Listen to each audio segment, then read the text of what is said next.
Good morning! Hatid sa inyo ng Daily Tribune at Radyo Bandido TV ang Gising Na. Ito ang omnimedia program na mapapanood tuwing Lunes, Miyerkules at Biyernes sa Daily Tribune's official Facebook page, Tribune Now on YouTube at simulcast sa DZRJ 8:10 AM. Ako po, si Kim Sancha. Mula alas 7:30 hanggang alas 9 ng umaga, ating pag-uusapan at tayo ay magkukwentuhan tungkol sa mga trending entertainment news at inspiring lifestyle stories, mapa-local at international man yan. Dahil ganyan ang buhay dito sa Gising Na. Ayan, so syempre alam nyo naman na katatapos lang ng Binibining Pilipinas Coronation Night. Actually, inabot yan kaninang umaga. So yung 58th edition ng most prestigious beauty pageant sa bansa. Syempre, ang beauty, legacy at beauty ng Binibining Pilipinas. At ang pag-uusapan natin syempre ay tungkol sa naganap nga na coronation ng naturang beauty pageant sa bansa. Kaya naman nag-imbita tayo ngayong umaga ng mga kilalang mga international at local vloggers dito sa Pilipinas. So, sandali lang, medyo nagka-problem ako dun sa sa prompter, so I just need to get the details of my guest or our guest today. So, yung una nating guest, syempre, is from the Qrown, Philippines. And she has actually covered pageants since 2014 as a former entertainment reporter. She currently writes for a parenting website and blogs about pageants and, like what I said earlier, the Qrown Philippines. So, please welcome Alexa Villano. Good morning! Good morning, Kim. Ayan. So, diyan ka muna. Siyempre, i-introduce ko pa yung isa nating, o yung makakasama mo ngayong umaga. At siyempre, another girl. At siyempre, kilalang-kilala to. Apart from being a freelance writer, she is also a brand social manager. At kilalang-kilala ang kanyang site na Titas of Pageantry. So, without further ado, please welcome Tita Lavinia. Good morning, Tita Lavinia. Good morning! Good morning, Kim. Good morning, Alexa. Good morning po sa inyong lahat at sa mga hindi natulog na mga pageant fanies. Ay, huwag kang ganyan kasi ako hindi pa rin ako natutulog. I am actually, I was awake since 2 in the afternoon yesterday. So, wala pa rin akong tulog. Para akong, alam mo na, walang tulugan.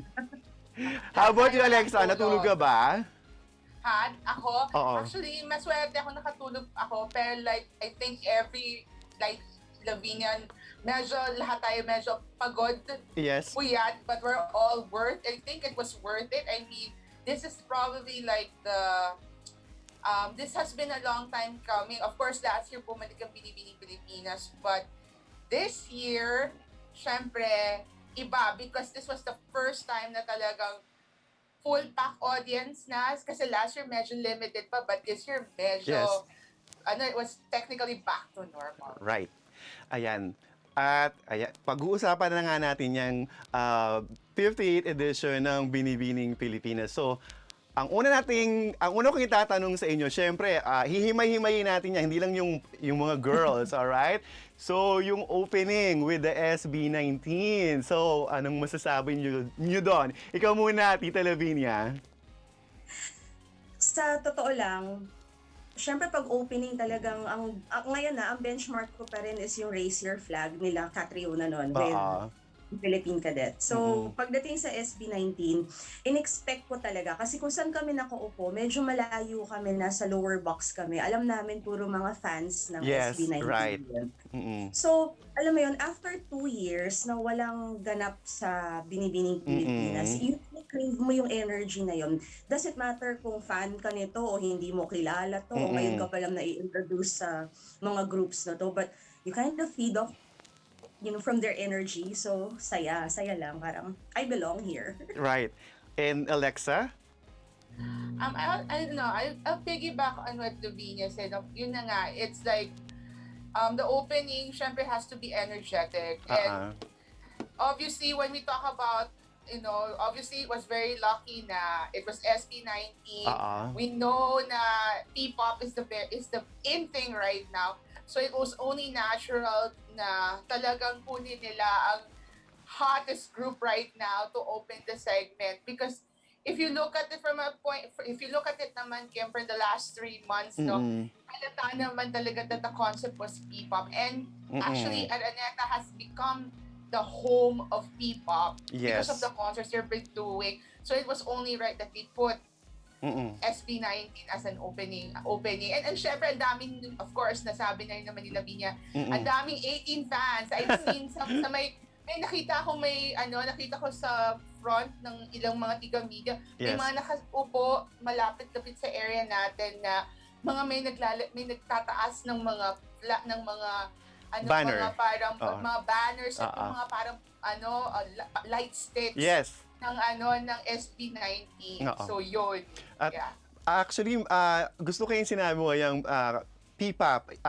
Umatin actually ako dyan sa Araneta nung kanilang P-pop convention at yan yung interview ko yung SB19. It was my first encounter with them and second time ko na sila nakitang mag-perform dyan sa Araneta Coliseum. Ayan. So apart from SB19, syempre yung isa pang performer natin, si Maymay, the kabugera during the swimsuit, right? So, ano naman sasabi niyo doon? Ikaw muna, Alexa. Did you enjoy yung performance ni Maymay and Chata? I enjoyed actually Maymay.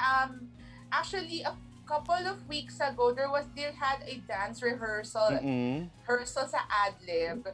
At ang pinatugtog nila yung Ama Kabongera ni Maymay. So parang it was sort of a parang sneak peek of what they're going to do already for the segment. So, but of course, syempre, tamang-tama nga. Sobrang bagay na bagay yung kanta ni ni Maymay sa swimsuit. Yeah, it was very bagay. Lavinia, Tita Lavinia. Super fitting. I mean, when you look at the Victoria's Secret shows and then you look at the guests na ini-invite nila over, parang nakikita mo yung pattern na nagko-compete, or kung hindi man nagko-compete, nagko-complement sila dun sa mga super sexy girls. So parang I feel na the same concept is like introduced here. Kita mo, ganda-ganda ni Maymay, yung form niya parang pwedeng pang Binibining Pilipinas. So super eye candy. Catchy yung song, and then of course everybody knows the song, and yung energy syempre ng feel mo yung song, just the very word kabogera, diba? Parang ang lakas ng hatak nun, lalo na sa pageant community. I mean, these are terms that we use, so ang sarap ng feeling na nagsistink sila, ang sarap din ng feeling yung glossy, na nandun na tayo, na kaya na natin sa, remember back in the day, kapag kunwari may mga swimsuit o kaya naman may mga evening gown, andyan na yung violin. Yes. Diba? Exactly. So parang ang sarap ng feeling na modern naman tayo ngayon. Familiar sa atin yung songs and, younger crowd also. Right.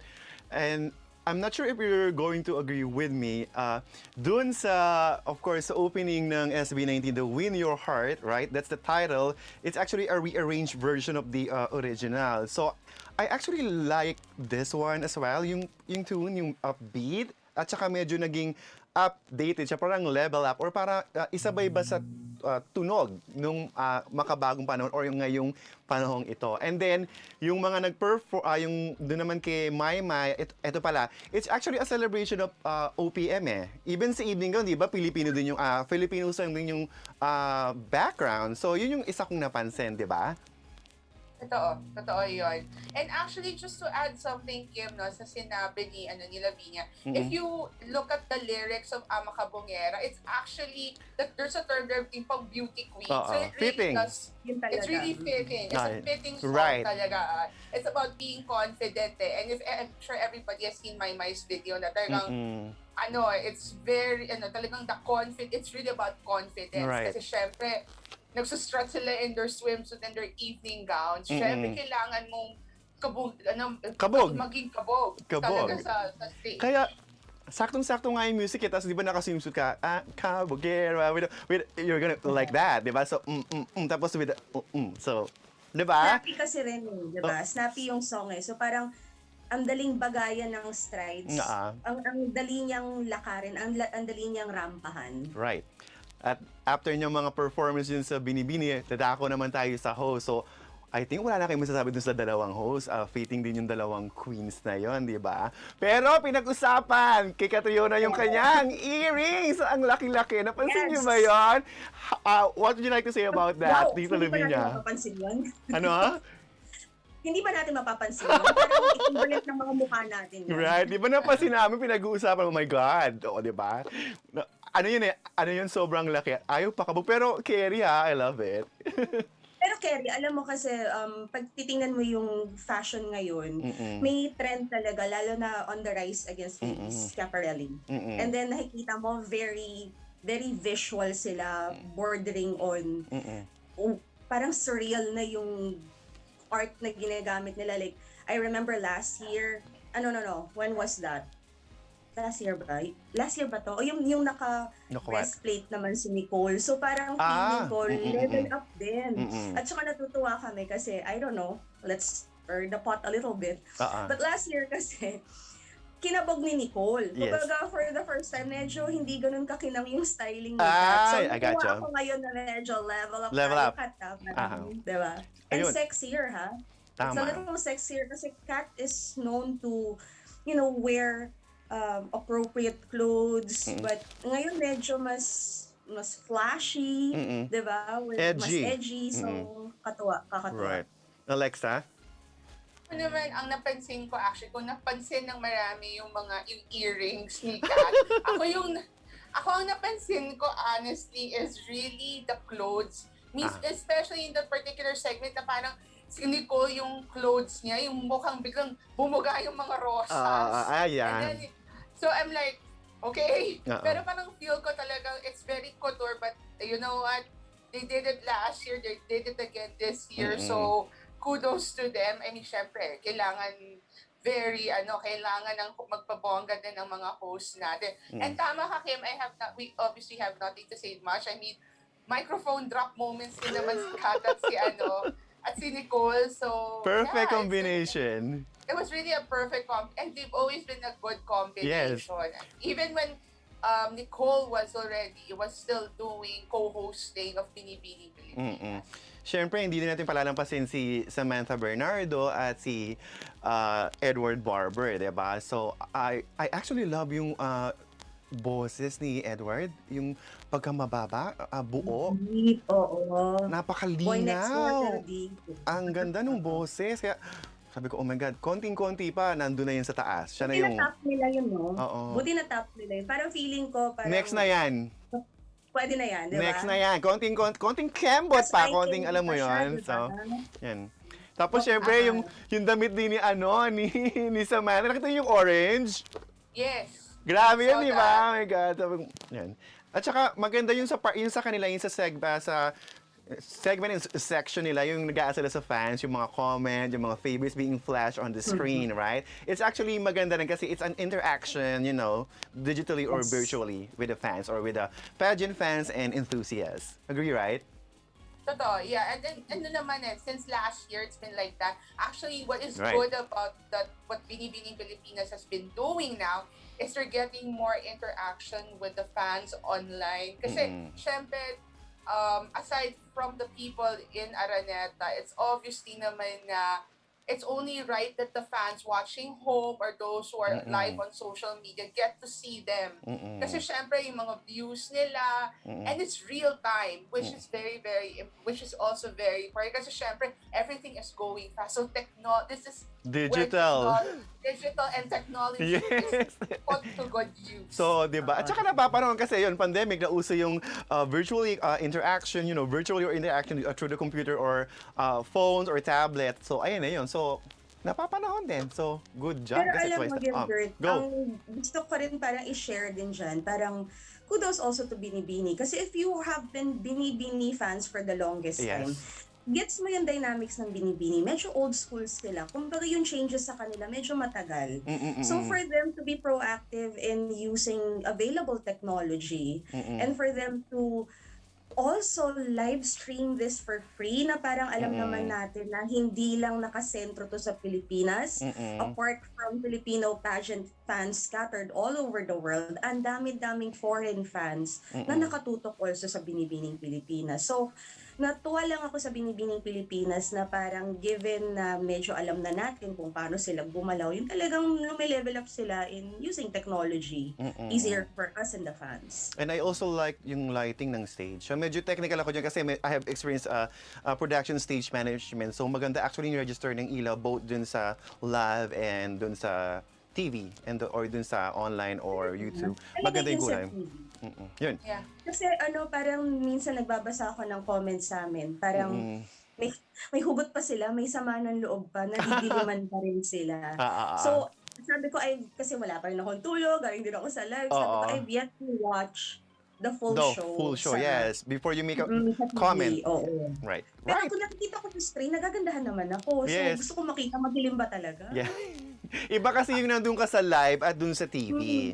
Of course, those are technical requirements or technical aspect that at some point, hindi natin yung makikita. Yung mga technical people lang yung makakakita nun. Akala mo, pangit, pero pag nakita mo siya sa TV or sa computer, ay, ang ganda pala. So just like what happened last night or this morning, until this morning. Yan. So tapos na tayo sa host sa performance. So bago tayo magpatuloy, magko-commercial muna tayo. So huwag kayong aalis, magbabalik ang ganyan ng buhay dito sa Gising Na.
At kayo ay nakatutok pa rin dito sa Ganyan ang Buhay, of course, sa Gising Na. At ipagpapatuloy natin ang usapang kagandahan at katalinuhan matapos ang coronation night ng Binibining Pilipinas from last night until this morning.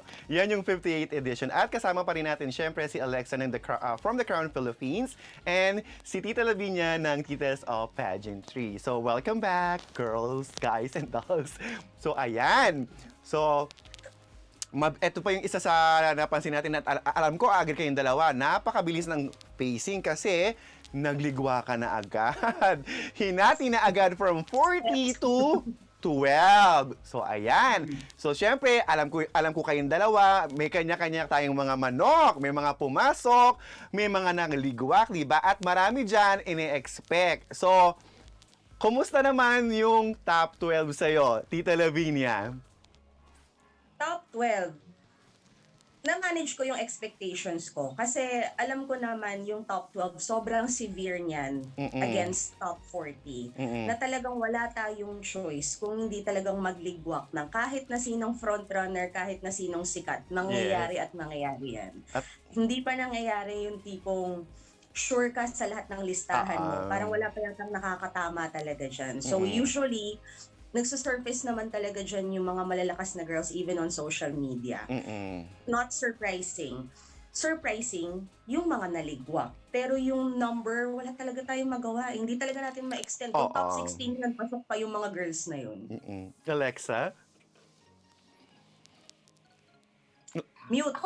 Ay. Ako din actually, sorry. Ako It's din okay.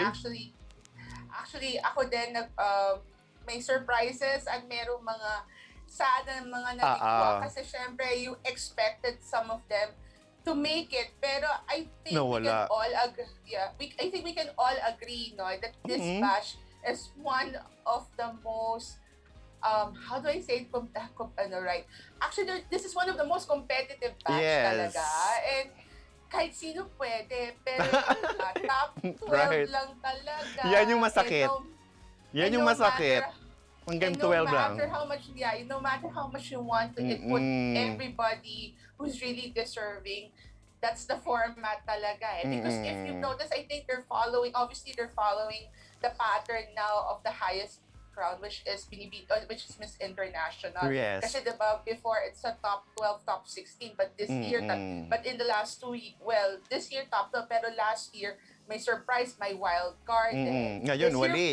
walang wild card. So talagang may masakit, sasakit yung mga kalooban ng Oo, marami. tama. Alam mo yun, yung, siyempre, yung mga katabi mo, yun nga, nasasad sila kasi nga 12 na kaagad. As in, grabe, di ba? Ayan. So, siyempre, ako din nalungkot. Meron akong manok na hindi pumasok, na gusto kong pumasok. So, sino yung mga delegate o mga binibinis na nasad kayo na, I'm sorry to say the word, naligwak? Ikaw, Tita Lavinia, sa tingin mo dapat pumasok? Well, because of recognition at saka yung talagang checklist niya, kumbaga sa pageant. Credentials. Of course, si Gracia Laliman, nag-expect tayo. Sino pa ba? CJ Opiasa, just because dinala niya talaga yung press presentation. At yung medyo masama loob ko, Go! si Cyril Payumo. Kasi, alam mo, sige. natin si Cyril Payumo. Nako-cover natin si Cyril Yes, Payumo. we saw her journey. Yes, as part of the pageant media. So nakikita natin yung polish niya from local pageantry, tapos nag-minor pageant, nanalo doon, tapos ngayon binibini yung progression ng, alam mo yun, para siya yung polish niya very Emma Tiglaw. At Yung ganung level na. So parang, ano yung hindi nyo nakita doon?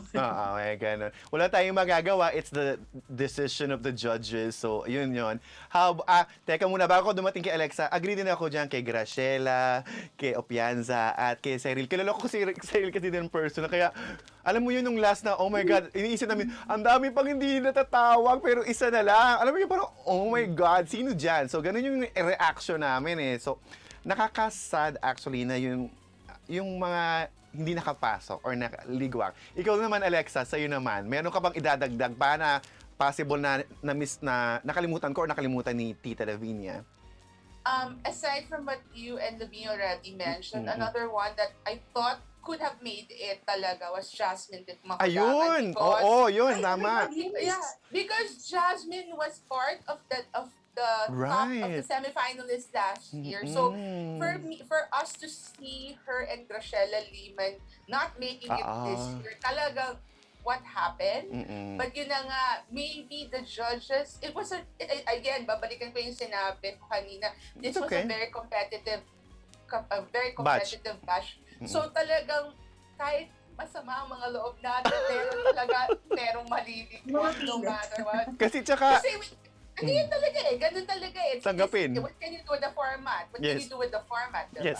Kasali kasi tayo dati pa, meron pang top 20, top 25, 15. That's right. Then biglang 8, parang 10 or 8. Hanggang doon. Kasi makikita mo yung parang cut.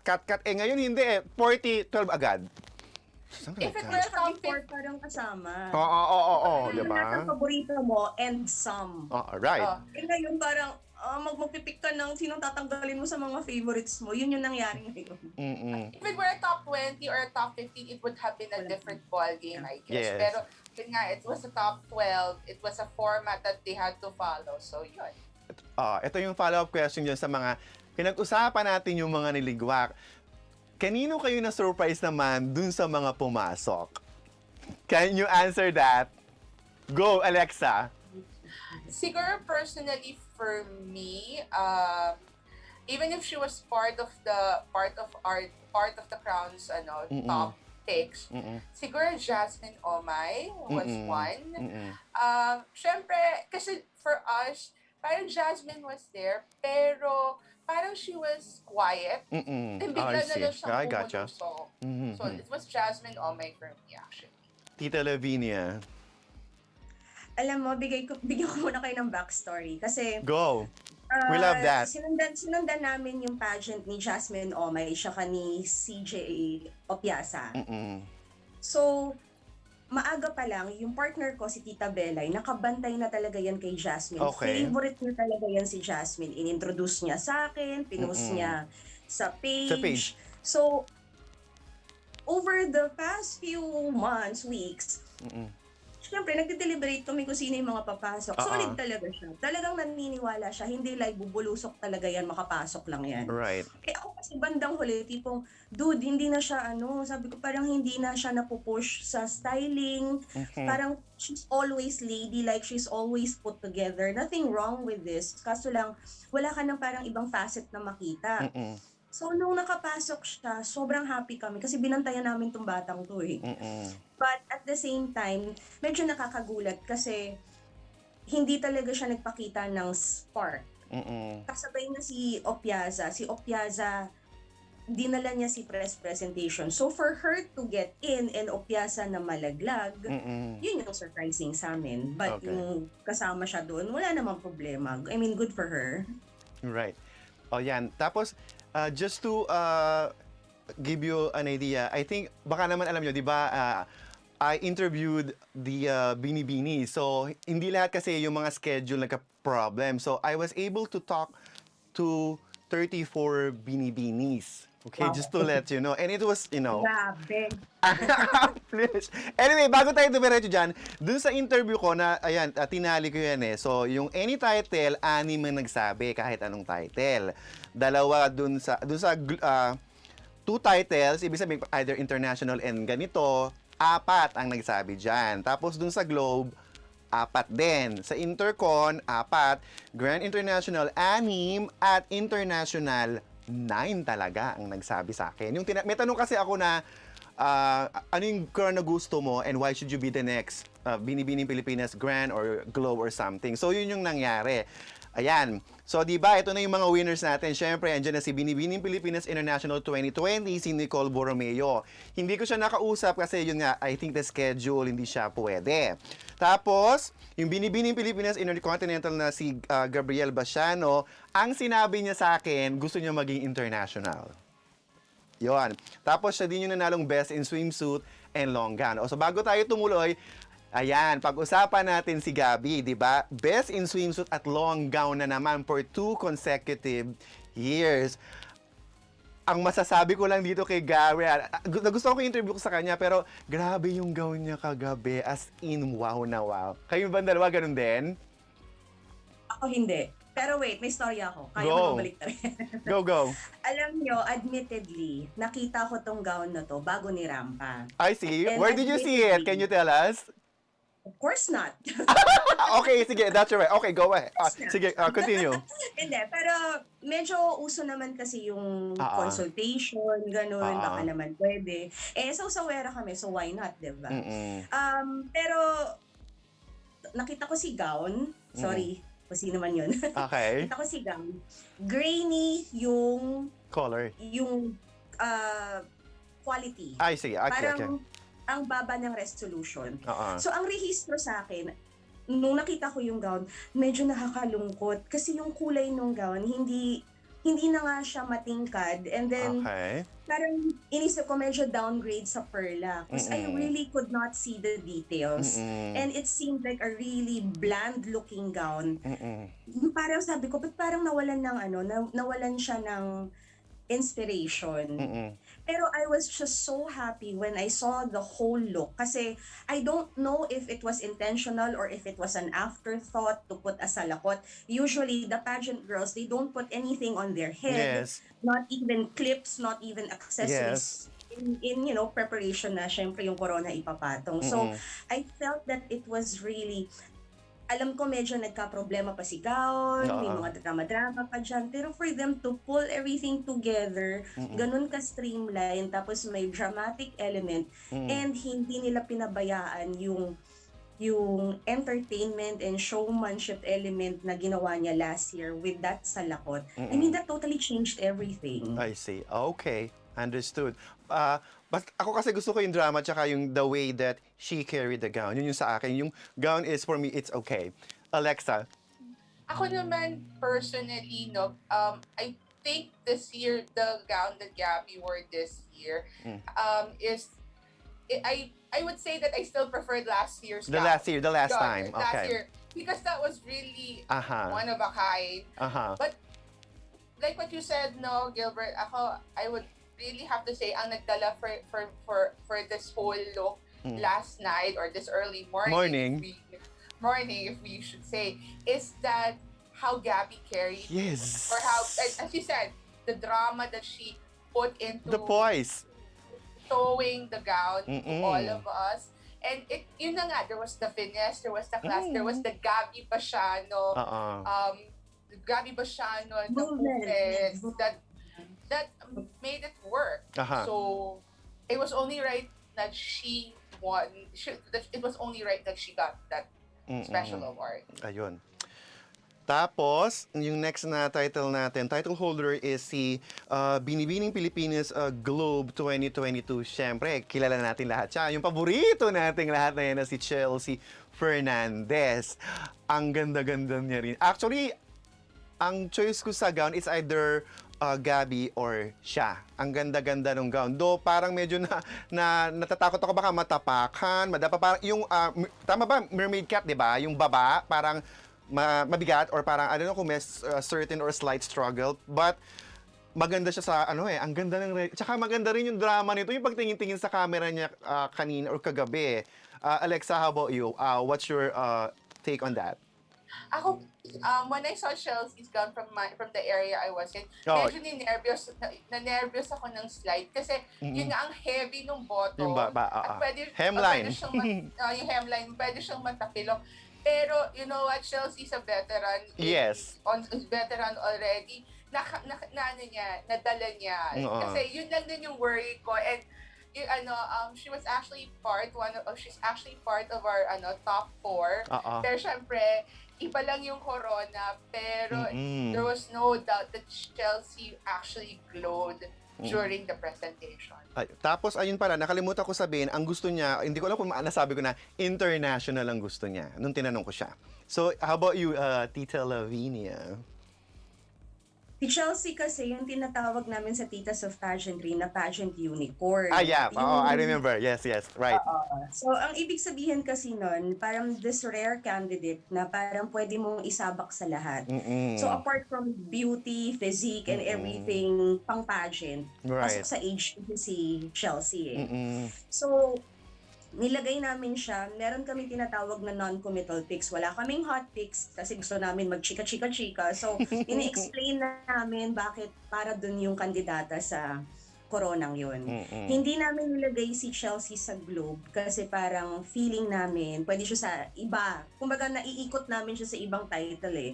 But it makes sense kasi kung galing kay Maureen yung corona at si Maureen nirampa yung katawan niya na super ganda at sexy at nirampa tong face value, worthy successor for me si Chelsea for that. So, sold ako sa ideyang yun.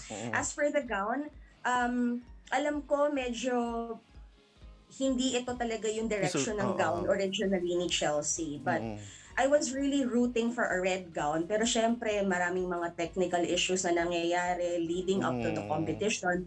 She changed into this gown. And admittedly, nagtatanong din naman sila sa akin kung okay ba, ganito, ganyan. Hindi talaga ako sold sa idea ng mermaid gown. Nakita na natin kung gaano kahirap kay Genesis na tugat sa Miss Universe Philippines. Diba? Alam natin yung nininervyos tayo sa ganitong shape kasi parang may trauma pa tayo from 2014 from MJ, diba? Right, yes. Tapos alam natin na ito rin yung shape na nirampan ni Janicel sa Miss International. But I do know that this was a last-minute decision and they were really convinced that this is going to be a great gown choice for Chelsea. Ang sabi nila, Tita, mag-antay ka lang. Sabi ko, I will brace myself as long as mukha siyang Hollywood star with red lips. True enough, hindi ko na masyado napansin yung gown. It was a beautiful, intricate gown. I feel like it's more suited for an editorial photo shoot Yep. rather than for I know. moving picture, but beautiful face, di ba? Parang, yun na lang. Ayan, nakikita niyo sa video, ito na lang ang titingnan niyo, guys. Oo, yes. I actually agree on what you said for editorial shot. I know what you mean when you said that. So, yun. So, that's Chelsea. The next one, syempre, yung Binibining Pilipinas Grand International. Ayan, another front runner na, actually, ito, sasabihin ko sa inyo, alam naman nila, siya talaga ang choice ko sa international. Nung in-interview ko siya dito sa Gising Na, any titles ang sinabi niya. So, how do you find Roberta Tamundong's performance dun sa coronation, Tita Lavinia?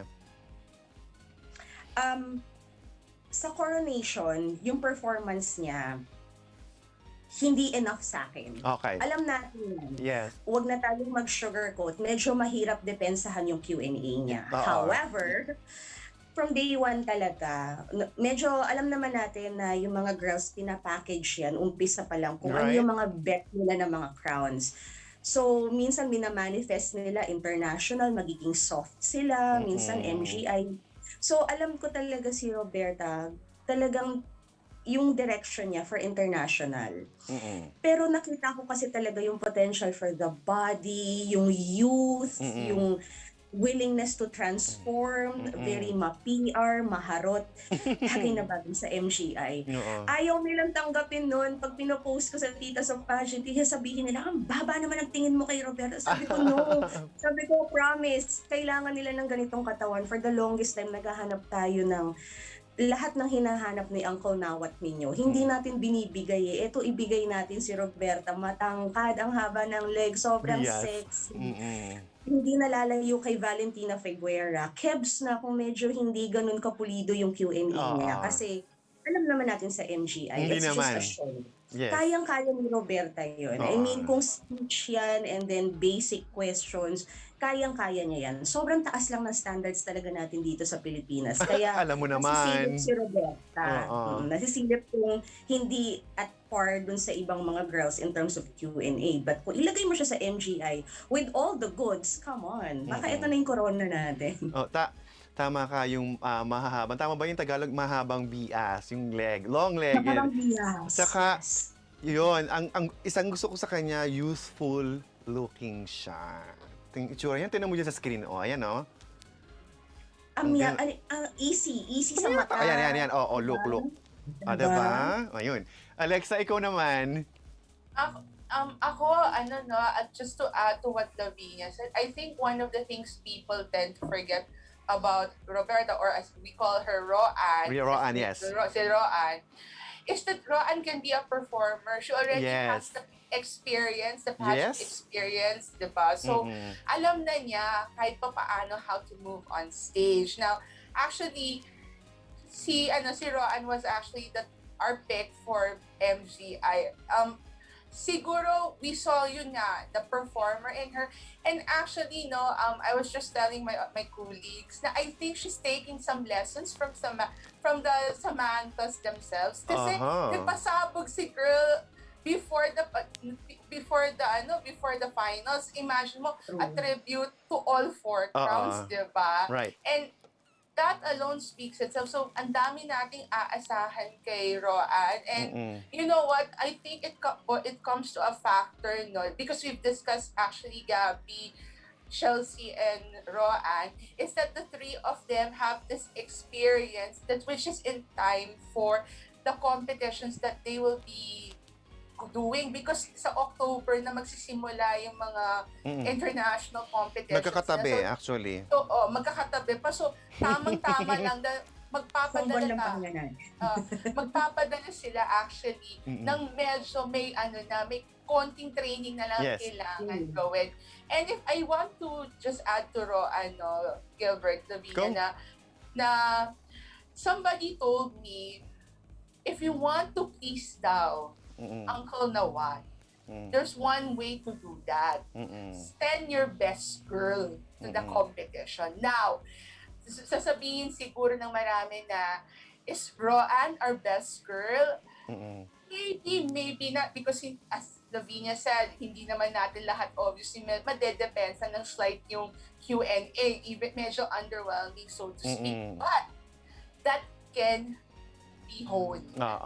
Ayun. If ever. So, yun nga, kung kung best girl ang pag-uusapan, then that can be transformed. Right. At ayan, dumako naman tayo syempre kay Binibining International 2022, Nicole Romeo, na hindi ko nga na-interview. So, actually, alam ko naman na marami talagang nakabet or ito yung isa sa front runner na talagang inaay nila dito sa title. At ayan, nangyari nga yung inaasahan. So, agree ka ba, Alexa? Alam mo, actually, to be honest, nagulat ako ng slight na si Nicole ang tinawag. Because, okay. Sino I gusto? think, Gusto ko sana tanungin, sino bang ini-expect mo sa natitira? actually, between the other girls, I thought personally, for me, it's okay. I thought it was in the bag already for Karen. Okay. But I knew that there was one thing that came into. I think everybody will agree with this, no? That age will come into factor. Yes, because agree. Karen is turning 27 this year. Now, sinabi na namin to sa usapan namin sa The Qrown, pasok pa po si Karen. Ang problema lang kasi, wala akong natatandaan talaga. I don't know kung may natandaan kayo, Gilbert, Lavinia, na nag-crown ng title holder ng Binibining Pilipinas International na medyo malapit na sa ceiling age. Wala akong maalala. Wala din akong maalala. Wala akong maalala. So, I don't know. I think personally that the Execom didn't want to risk that kasi after what happened to the postponement of Miss International, maswerte tayo that Hannah just turned Miss 26. International, okay. 26 this year. Now, getting Nicole was probably the good choice because number one, she has also a very beautiful face. Yes, And she agree. has 1 year to train for the competition. And ang maganda kasi, Nicole is going to turn, if I'm not mistaken, you can correct me on this, she will only turn 24 ang alam ko, 24. She's turning 24. So, medyo nasa youthful age Yes. pa, which we all know naman that the Japanese organizers like it. Youthful or the looking? Youthful, the looking. looking. And normally, ang mga kinakrown kasi ng MI is the ceiling age of now, between Yes. 20 to 25. Yes. Tita, ikaw? Ako, before pa siya na-introduce as Binibining Pilipinas candidate, na-encounter ko talaga to siya sa isang PR event. And then, she was introduced as a Cebuana influencer. And then, may banter kami doon, may chika-chika doon. Right. Na, hindi pa siya ayos na ayos noon. What I mean is, wala pa siyang makeup. Hindi like, full.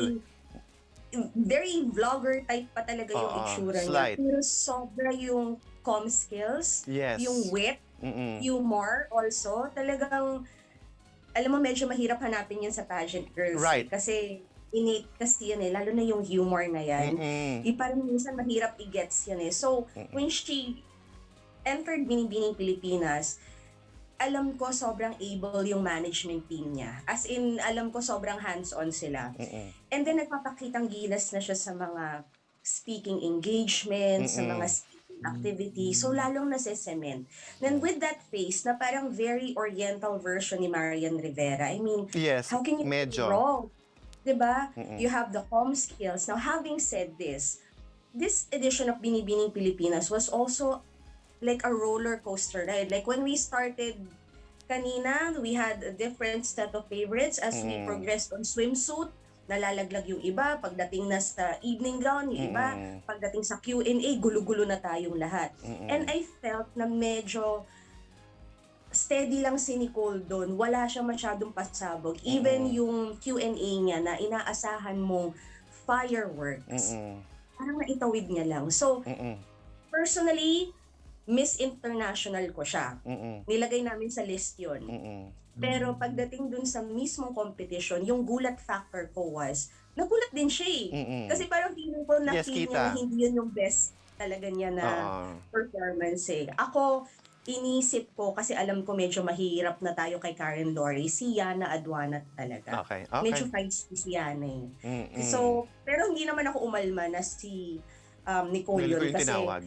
ang bright ng future natin for Nicole Borromeo. Happy talaga ako doon. Yes. I totally agree with that rin, no? We have a good Representative. good representative, good candidate, Nicole Borromeo.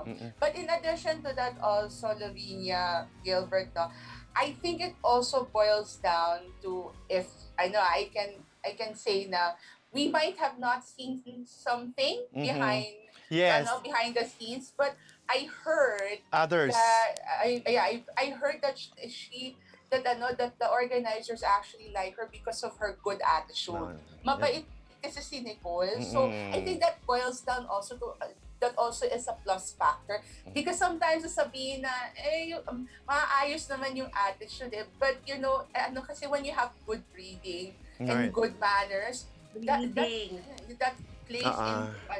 plays a big role. Kasi syempre you're going to be with the organization for 1 year. And sabi ko nga, many times, nobody wants to work with a diva. So, susuwayin din kayo eventually. So, I mean, in other words, ayaw lang ng sakit ng ulo din ng organization. So, again, 1 year for Nicole to train. And actually, maswerte yung management ni Nicole kasi last year ang origin management last year naka-universe at naka-world. Ngayon, they have the international. Yes. So sana yung isa naman ang susunod. So congratulations kanila, Hello, Sven. Cebu! Yes. Hello! Congratulations kanila, Ayan. Sven. And Mga of course, tubig ng Cebu. O, tek. Of Ayan. course, the Cebuana, of course, the fellow Cebuanas last Right. night were there. Sila Chris Hanson, sila Eva Patalinho, they were all happy. nandun. They were Grabe, there. They were yes. all very happy. Of course, syempre, Cebu is again in the spotlight. And personally, I was able to talk a little bit with Nicole's mom after the competition. Parang kahit sila nagulat. And yun na nga, when I was able to ask him how this will change, sinabi lang ng mom ni Nicole na we still believe that Nicole will be the same person na mabait, sweetheart sa amin. But yun nga lang, ngayon, she's now their Miss International Philippines. Alexa and Tita, before we take a break, mabilis lang. Sino dun sa top 12 yung inaasahan nyo sanang nagka-title kagabi? Ikaw muna, Tita Lavinia. Well, syempre, yung sa mananloob natin lahat, si Karen Lori, nakikita nyo naman yung mga videos na comparison ngayon, parang gusto mo i-scroll up kayo kung panoorin yan, nakakabasag ng puso. Ayun. Alexa? Ako rin, personally, I thought it was Karen, and the other one was Yana. Ako si Karen Lori din, yes. Agree naman ako dyan kasi I appreciate Karen Lori sa mga previous activities ng Binibining Pilipinas. Lumalapit yan sa akin, nakikipag-usap. We talk about arts. We talk about her hobbies. Yung personal, I love that. Not the pageant talk that we used to do or we used to, to talk about. Yun yung gusto ko sa kanya, medyo personal and yung parang ordinary yung conversation that you're having with her. Yun yung na-appreciate ko sa kanya. Tapos, nung kinausap ko rin siya dito sa studio tuloy, virtually, ganun pa rin siya. Yun yung, nakakapanghinayang din si Karen Lori. But, pwede pa naman siyang sumali. So, sana, kung sasali siya, sana that meron ka na siyang meron na siyang corona. Nahirap ako mag-Tagalog, sorry. Yun. So, sa pagbabalik ng ganyan ng buhay dito sa Gising Na, yung dalawang runner-up naman ang ating kikilatisin at uusisain. Yan ay matapos lang ang ilang paalala.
Welcome back sa Ganyan ang Buhay dito sa Gising Na. At kasama pa rin natin, syempre, si Alexa Villano from the Qrown Philippines at si Tita Lavinia ng Titas of Pageantry. Welcome back, ladies!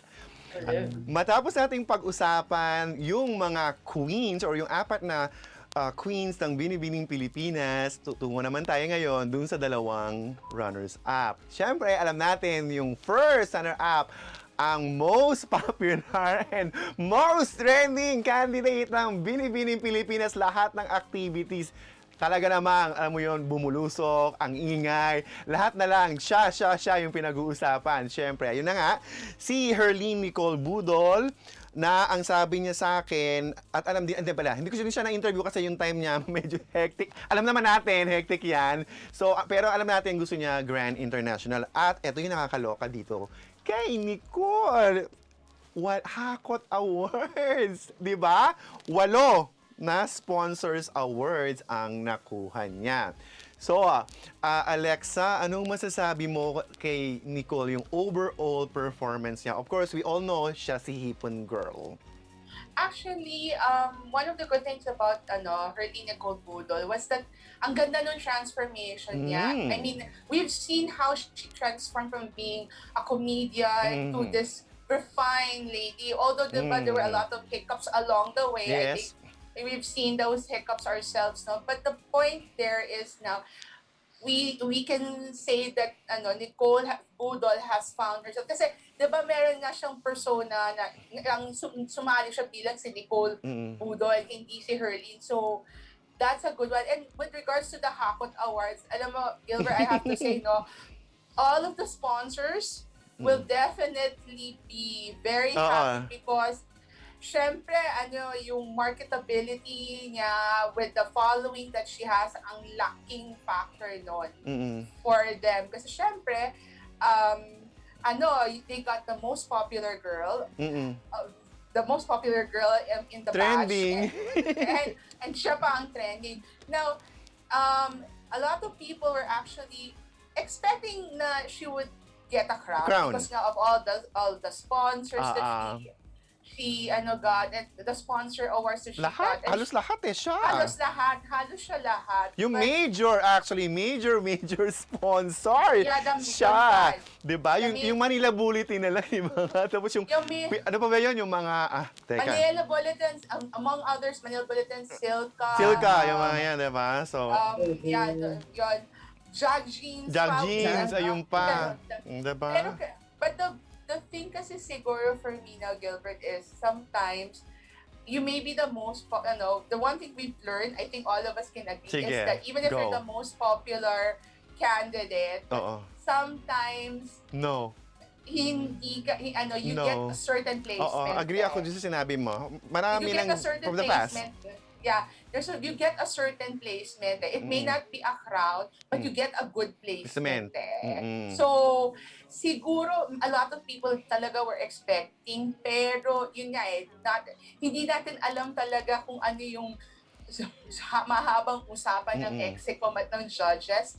That's why they decided to place her as first runner-up. Tita! Ako super happy ako sa pinakita ni Nicole Budol. I mean, yes, I know lahat ng tao, talagang MGI talaga yung direction niya. Pero eto kasi yun sa akin. Si Herlene Budol came into this competition as a comedian, yes. Right. But you strip off the comedic persona, you strip off everything. She is someone who's tall, She has all the attributes of a pageant girl. The facial transformation Right. is far dito sa mga nakikita natin sa pageant girls, hindi na siya naiiba. So, again, yung pageant checklist nandun. And apart from this, trinabaho niya eh. Kumbaga, akala nila when you have like a high profile celebrity, hinahain na lang. Yes, nahakot niya yung mga awards. But the likes of Kisses, the likes of Harleen Budol, nagtatrabaho to. Hindi to rarampas sa major pageant na hindi makalakad ng maayos. Just because celebrity sila. Nagtitraining tong mga to. Nagpa-personality development. Siguro may aspects lang ng pageant journey nila na talagang hindi mo maiakyat. Kasi talagang yun lang siguro yung limit nila. But everything else, if you have the budget and the people who will work for you, wala, I mean, if you look at Arlene Budol, tapos hindi mo basahin yung bio niya, iisipin mo, pageant girl yan eh. Diba? Nagkakaroon lang ng narrative kasi alam natin na komedyante siya. Alam natin na ang lakas ng hakot niya. So, ako, naisip ko sana noon kung available yung Miss Araneta na title, pwedeng-pwede talaga sa kanya. Yeah. Hindi nila binigay yun yesterday or last night or today. Ewan Morning, ko, whatever. This morning, whatever. Yun. Right. But happy ako na nandyan si Nicole kasi at least na-recognize yung trabaho niya eh. Hindi man Totoo. natin siya maipadala internationally. The mere fact na isang buong taon tong rarampa sa buong Cubao, rarampa sa iba-ibang parte ng Pilipinas. Binibini na yan eh. Stamp na yan ang pagkatao niya. So, kung happy sila doon or satisfied sila doon or bitter sila, sana mag-normalize na lang. Kasi ang ganda ng naging performance niya, ang ganda ng journey niya. Self-improvement talaga to for Budol. Totoo yun. Can I just add to Gilbert before you go further na actually, one of the things that siguro for both Nicole and of course later on for Stacey is that the positions that they have should not be taken lightly anymore. If there's one thing we've also learned through the years, how important their placements are, is it opens a lot of doors and a lot of opportunities for them. Tulad ng sinabi ni Lavinia, no, the fact na kung maswerte dahil iikot si Nicole Budol sa Araneta City all the time to make all of these promotions. I mean, of course, one of them is Pizza Hut kasi it's under the management of Araneta as well. And of course, the other sponsors. When the four queens are not available for certain engagements, automatic na si Nicole at si Stacey ang ipapadala for appearances. So, it opens a lot of doors. I mean, look what happened, of course, to Meiji Cruz, what happened to Samantha Bernardo. It has opened doors for them. Of course, Samantha would later on become Binibining Pilipinas Grand International Representative. And si Meiji naman, she now has a good hosting career. So, talagang maraming magbubukas na pinto for these. Even if you're just a runner-up, maraming magbubukas talaga na doors for you. Maraming opportunities na magbubukas. Okay. For Nicole or Hipon Girl, I can only say this to her, wow, a transformation. From this girl to this poised, beautiful girl. At yung gusto ko sa kanya, larawan siya ng saya sa Binibining Pilipinas, which is what we need right now. Sa dami-dami na nangyayari sa atin, alam ko na ba siya dahil sa, alam mo yun, sa Grand Parade of Beauties and everything, o yung iba-iba bang activities ng Binibining Pilipinas. Pero more than that, yun yung gusto ko sa kanya. Ang dala niya ay saya. We need that at this moment of pandemic, monkeypox, pagtaas ng langis, kung ano-ano pang mga issue sa ating bansa yan. Pag binanggit yung Nicole dito sa akin, ng mga tao, ayan na, matatawa na ako sa kanya. Kasi nga, ang dala niya is happiness, joy. So, yun yung gusto ko sa kanya. At, eto pa yung sasabihin ko ha, saludo ako sa kanya sa question and answer portion. It may be in Filipino language. Alam ko yung mga Pinoy, I think aagi kayong dalawa sa akin. Alam mo naman yung mga Pinoy, yung mga fans, di ba? Alam niya, mga laitero yung mga yan kasi hindi nag-English. Pero the way that she said it, with conviction and yung with emotion, that's what I like about her. Ikaw, Tita Lavinia, doon sa Q&A niya. Alam mo, naintindihan ko bakit hindi siya nagka-title. Kasi sino bang nagsabi nun? Si Miss Earth Lindsay Coffey. Nag-guest siya sa Miss Earth Vietnam yata, if I'm not mistaken. Tinanong siya about the English language. And of course, sinabi talaga na it's advantageous but it's not necessary. So ako naiintindihan ko kasi pagdating talaga kay Budol, nag-iingat din tayo, tinutulungan din siya. So I feel like palagi siyang may training wheels doon.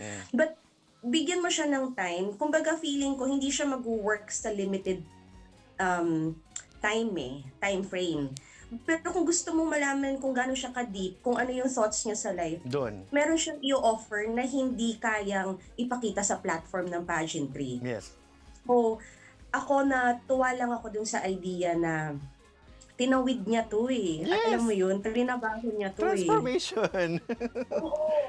Iba. Perfect din yung question sa kanya, tsaka ang galing din ng pag-ikot niya na the mere fact na nandito ako, transformation na to eh. Oh, yes. Nag-transform ako to inspire you all na parang you can be fit, you can have a different flavor to a binibini. Yes, Na hindi lang yung normal na hinahain natin na class, na refined. Yes.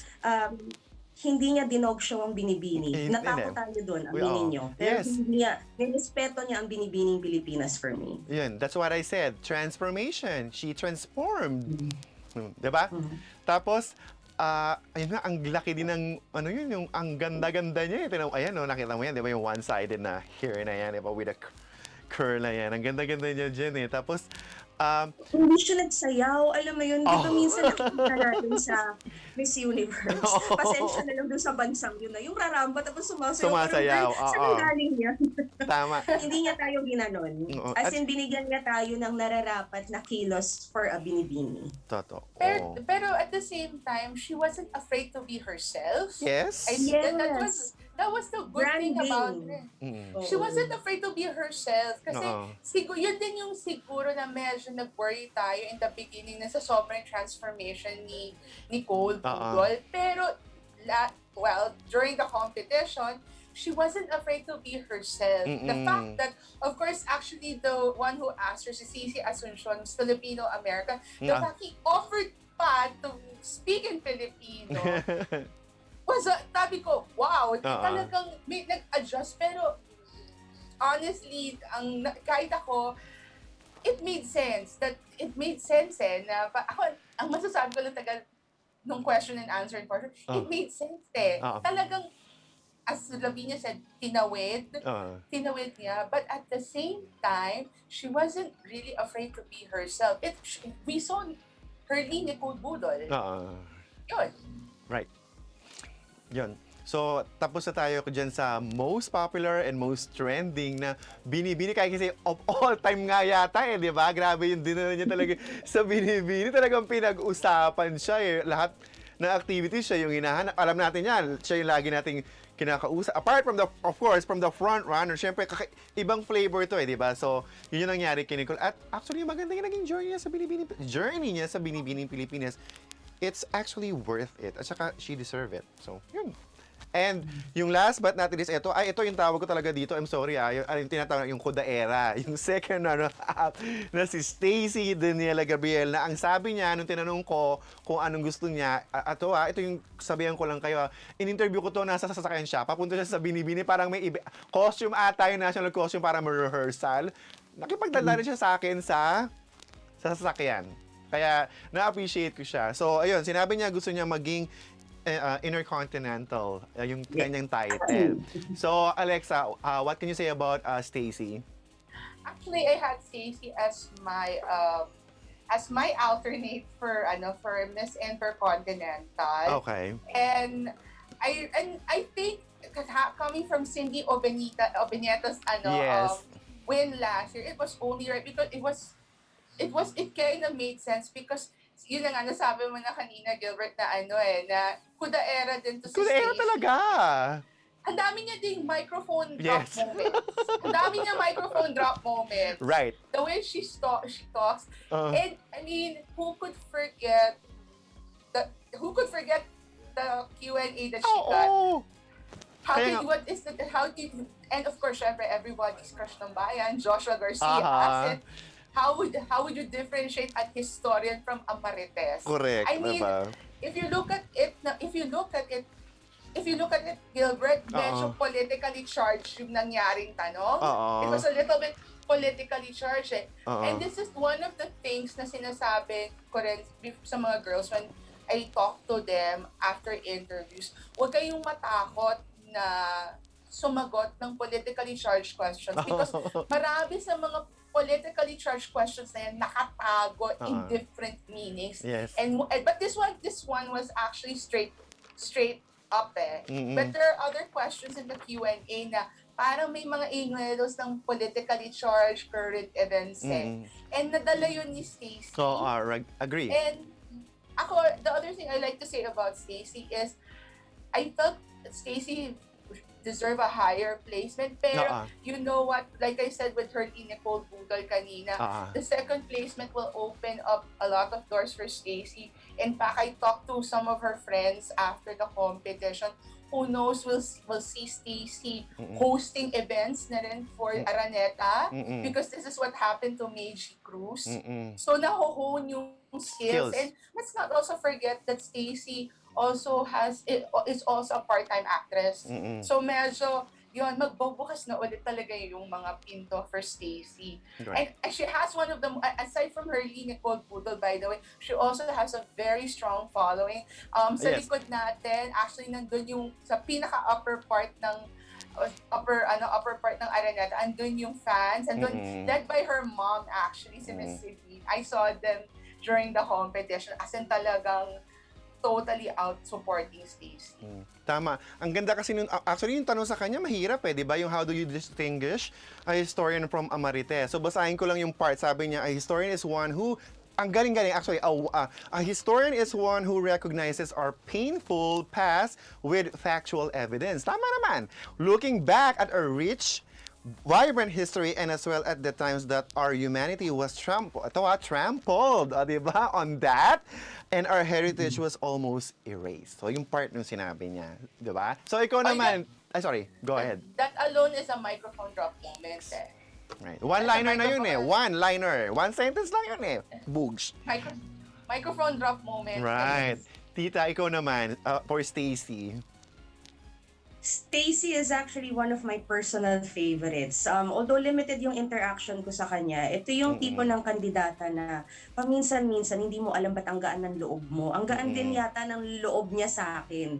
So jive na jive talaga kami. Pag nakikita kami, hinaharot ko talaga siya. And alam mo, again, mahirap maghanap ng tipo ng kandidata na innate. Lalo na yung wit, yung humor. Ikakabit mo pa yun sa voice niya na parang ang buttery, ang soft, ang sultry na parang every time nagsasalita siya gusto mo mag-shimmy-shake. Nakakadala siya. And what I like about her talaga, nandun na ako, comm skills. Alam mo, hindi ano to eh. Hindi madali. Pwede naman siguro natin sabihin. Lalo na kung maganda yung education, on the privileged side ka, talagang nandun yung comm skills. Talagang kakayanin mong mag-English. Pero ito kasing batang to, I feel like she has a love for words. She has a love for like stringing sentences together that, you know, makes an impact.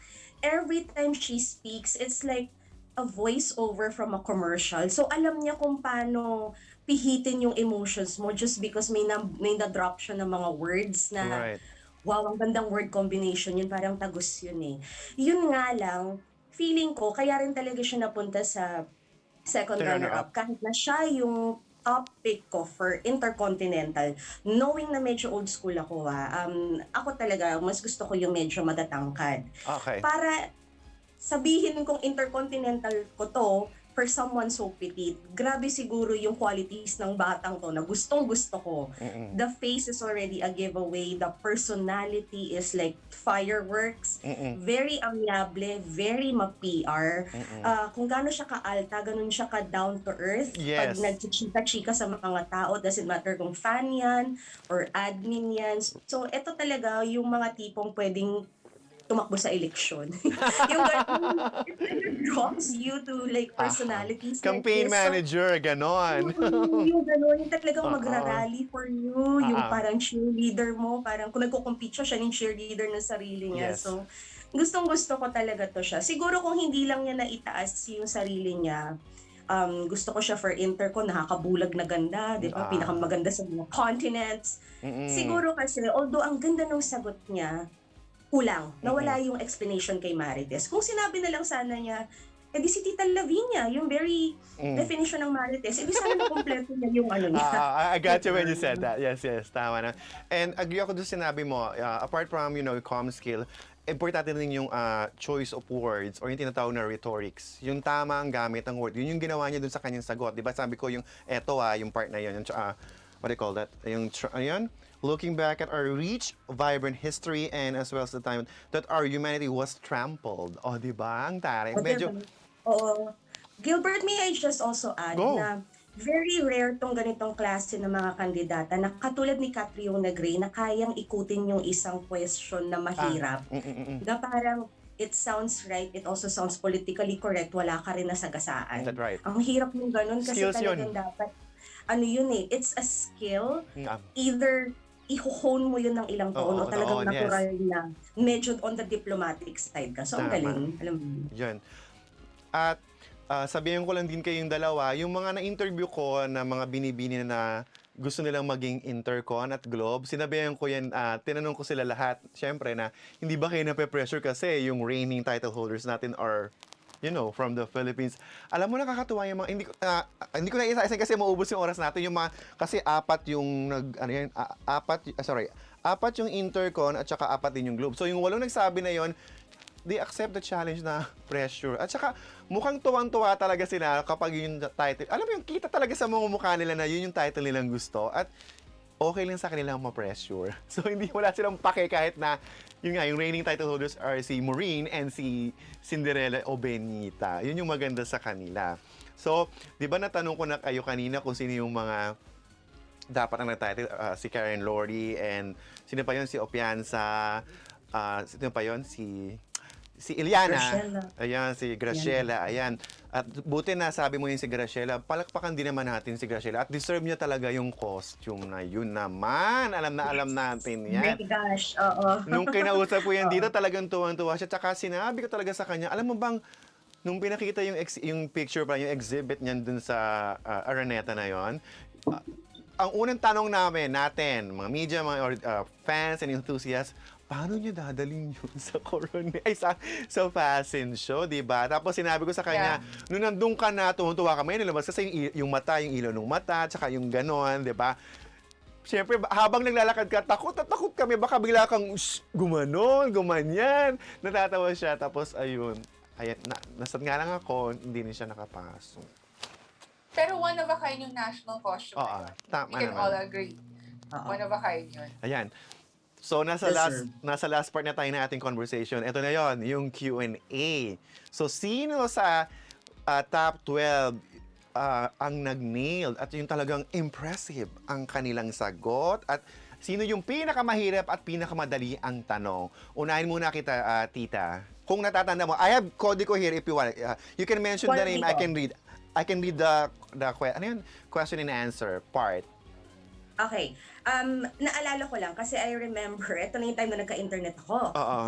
Alam niyo naman, pag nasa Araneta kayo, nawawalan kayo ng internet. Yes. Diba? Pero I figured it out. Yep. Yung last 1 hour ko, na-convert ko sa data. So yes, inabot ko siya. Okay. I remember this kasi nag-post ako. Sabi ko, the first 5, walang dinaga. Okay. Gilbert, could you kindly refresh my memory? Sino yung first 5? Walang dinaga doon. Pinanghawakan ng first 5. Sinet nila yung bar. Akala ko parang, Sino ba yung mga first? Ito na po yung paglalabanan natin. Oo. Tama ba? Ito yung first 5, is it si Karen, si Herlene, si Chelsea, 1, 2, 3 Chelsea, Nicole, and Gabrielle. Si Gabi, yun yung 5 na nasa akin eh. Okay. Now, Kaya ako naman nasabi kasi itong grupo na to, although hindi ko napapangalanan, Oo. sa grupong to, may mga girls na medyo kapit kamay tayo pagdating sa Q&A. Yes. Kumbaga hindi ito kasi yung strongest suit nila. Oo. They have other attributes like body, face, Oo. pasarela. Mm-mm. Pero kailangan tutukan si Q&A. So nung naitawid nung 5 to yung Q&A nila or isa o tatlo dun sa grupong yun, parang sabi namin, oh my God, safe. Corona na yan. I mean, contender ka na sa corona. Kasi di ba ang ayaw lang natin mangyari is yung medyo magkalat ka dun. Oo. Eh lalo na alam natin may ibang girls dito na nag-pageant na before Waterloo nila ang Q&A. So nung maitawid nila yun, parang ang galing ng 5. Ngayon Ngayon. medyo nagkatalo tayo sa last. Teka, correct seven. natin yung mga sarili natin. Hindi 5, per 6. Kasi hati-hati. 6, 12 eh. Ay, sorry, 12. It's I'm okay, so buti. sorry. Hindi, Oh, kaya ko din naalala kasi nakita ko sa screen. So, tama yung sinabi ko, yung per 6, si Karen, si Herlene, si Chelsea, 1, 2, 3, Nicole, Gabby, and Iliana. That's the first 6 dito sa listahan ko. Walang problema, 'di ba? Oo. As in Naitawid. diba? Naitawid. Ayun. Ikaw naman, Alexa. Ako personally, sa first 6, no, one of the questions that I really found very interesting, pero medyo mahaba din. Sige, sabihin mo. Was yung kay Risa Hontiveros. Oo. Sino ba yung tinanong niya? Sorry. I believe that was Gabby. Si Gabby. Okay, teka. Yung tanong sa kanya, ito ba yon? Sabi, pageants are a celebration of beauty and goodwill. Is it?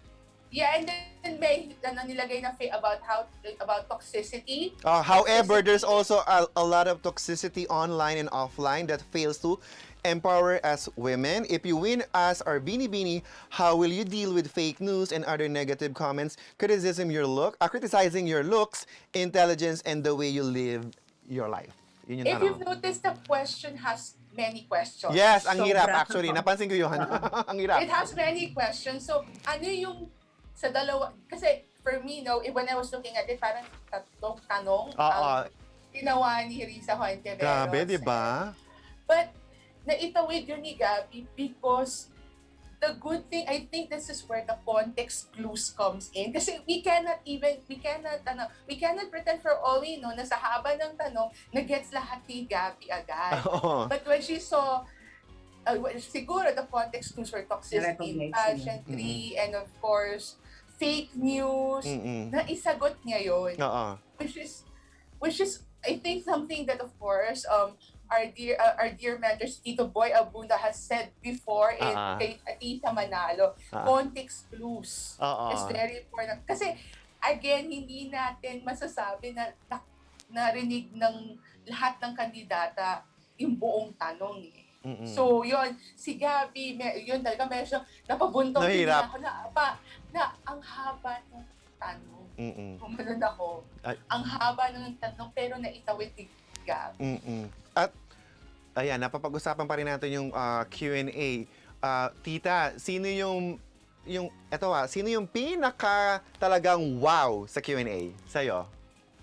For me, siguro kasi medyo polarizing yung ganong klase ng sagot eh. Parang ang sarap niyang pakinggan. Yung case ni Yana. Tinanong siya about... Okay, ang tanong sa kanya, what are your thoughts and sentiments on the advocacy, My Body, My Choice? Is that it? Yes. Yun yung tanong sa kanya. So, ang ganda ng sagot niya. It's a little on the feisty side. Now, I want to put this one out there kasi nagbasa ako ng comments kanina sa ibang platform ko naman.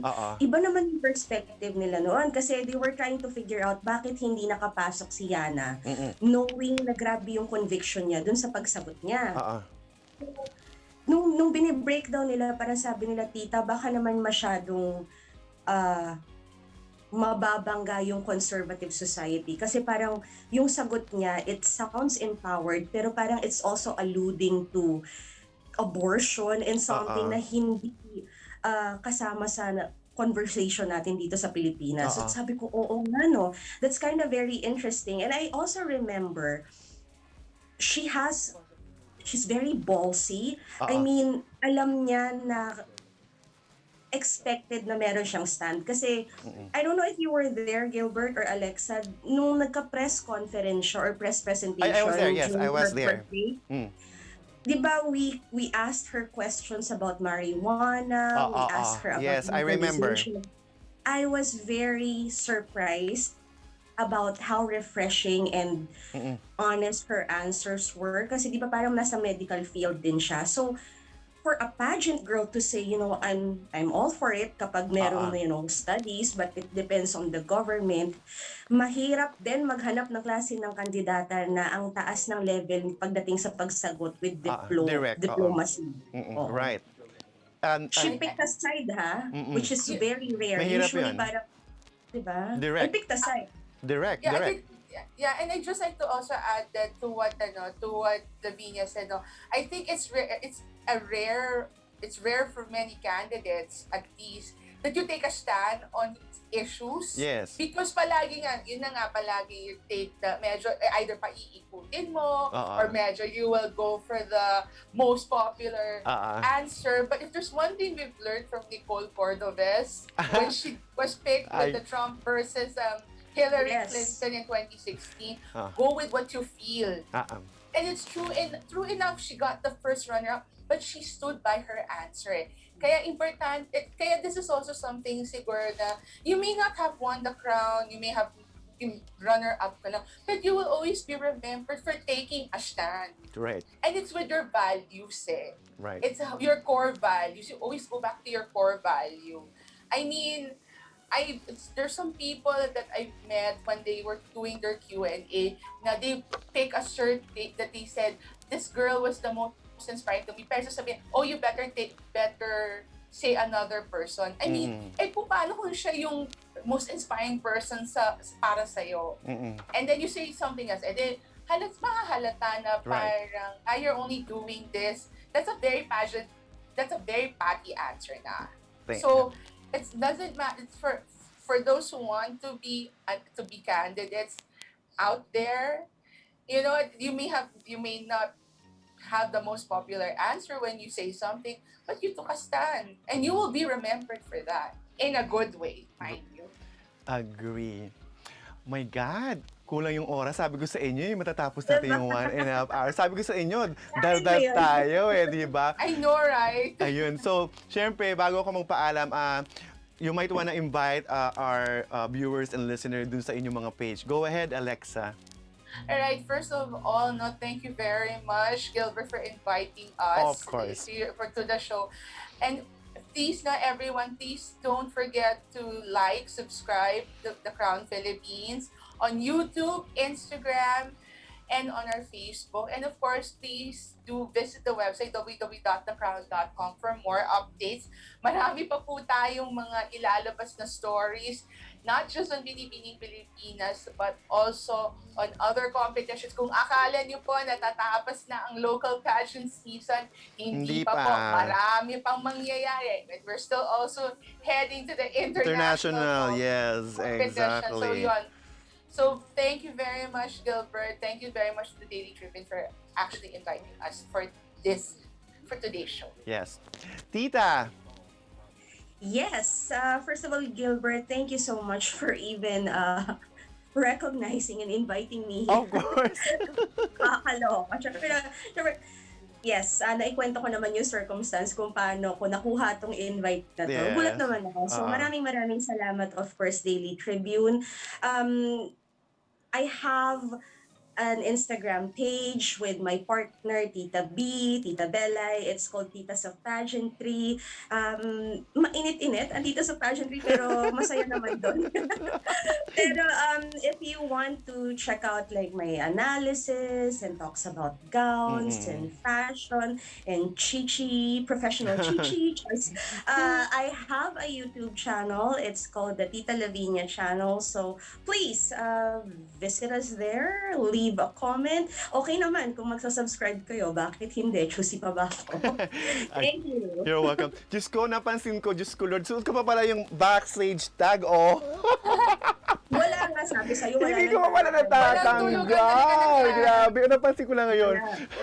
Anyway, Alexa and Tita, thank you very much sa inyo. Siyempre, at pinaunlakan nyo ang aming imbitasyon at wala pa tayong tulog, alam natin yan. After nito, may gagawin pa rin ako, wala talagang tulugan. And we... Mag-edit pa ako. Exactly, and appreciate the time at syempre... Magsusulat pa ako. Ako din. At ang inyong pagbangon or pagstay ng alive or gising, walang tulugan. Stay ng tulog. Mayan. Maraming salamat and stay safe. Thank you. Thank you At so much. kanina ngang umaga, nalaman na natin ang kakatawan sa bansa sa Miss International, Miss Intercontinental on October 14 in Egypt, Miss Globe on October 15 in Albania, and Miss Grand International on October 25 in Indonesia. Pero wag nating kalimutan na ang tinanghal bilang Binibining Pilipinas Intercontinental and Binibining Pilipinas Globe ay may nakaakibat na matinding pressure dahil ang reigning title holders ay sina Cinderella Obenita at Maureen Montaigne. Pero iba ang ganda ng Pinay. At syempre, once a Binibini, always a Binibini. And eto, maraming salamat Binibining Pilipinas Charities Incorporated, Araneta Group of Companies, PR team, sina Ray, Leroy, at Araneta City, the City of Pearls. Maraming salamat din sa aking videographer na si Joy, si Christian, si Raven, si Denise, at sa lahat ng mga nakatulong ko sa pag-i-interview nitong Binibining Pilipinas. It was actually, oh wow, talagang masayang-masaya ako at maraming salamat sa tiwala BPCI dito sa pag-feature namin sa Binibining Pilipinas. Kaya samahan niyo muli kami sa Miyerkules para sa sa isa na namang araw na punong-puno ng inspirasyon, kagandahan at katalinuhan tuwing umaga. Dahil ganyan ang buhay dito sa Gising Na.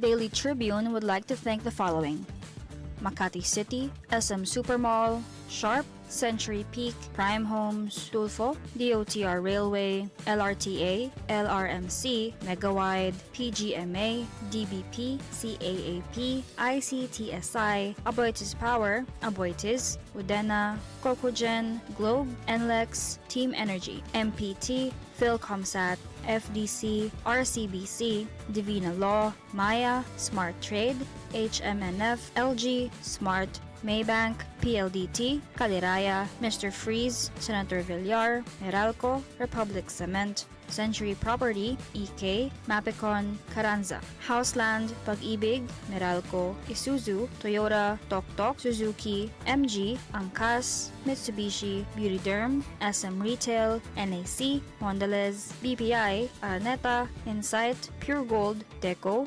Watson, Copiroti, Pagcor, and Simply Thai.